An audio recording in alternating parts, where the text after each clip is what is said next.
चाची हर माँ का बेटा है, बहनों का भाई, जनता के हक की है लड़ता लड़ाई।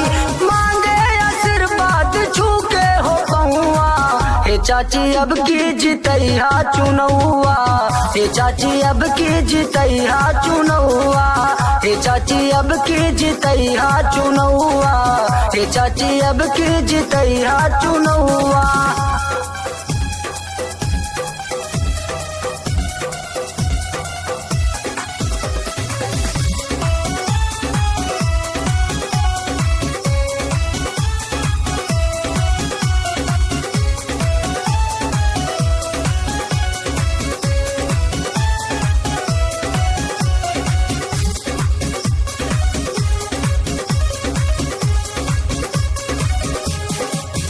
सबके आशीर्वाद पाई, बन के प्रधान गौवा में आई, बन के प्रधान गौवा में आई। सबके आशीर्वाद पाई, बन के प्रधान गौवा में आई।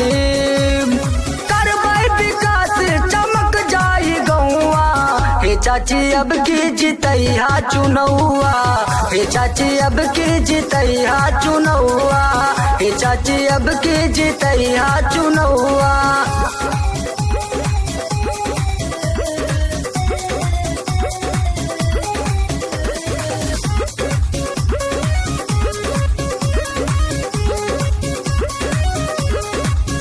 कौनो आफत पड़े दौड़ा आई, सुख दुख में हम सथवा निभाई, सुख दुख में हम सथवा निभाई।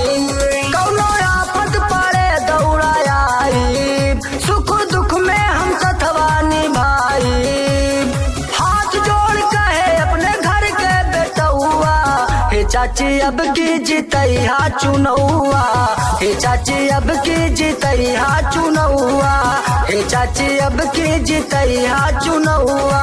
हर माँ का बेटा है, बहनों का भाई, जनता के हक की है लड़ता लड़ाई, जनता के हक की है लड़ता लड़ाई। हर माँ का बेटा है, बहनों का भाई, जनता के हक की है लड़ता लड़ाई। मांगे आशीर्वाद छुई के हो पहुआ, हे चाची अब की जितैया चुनौआ, हे चाची अब की जितैया चुनौआ, हे चाची अब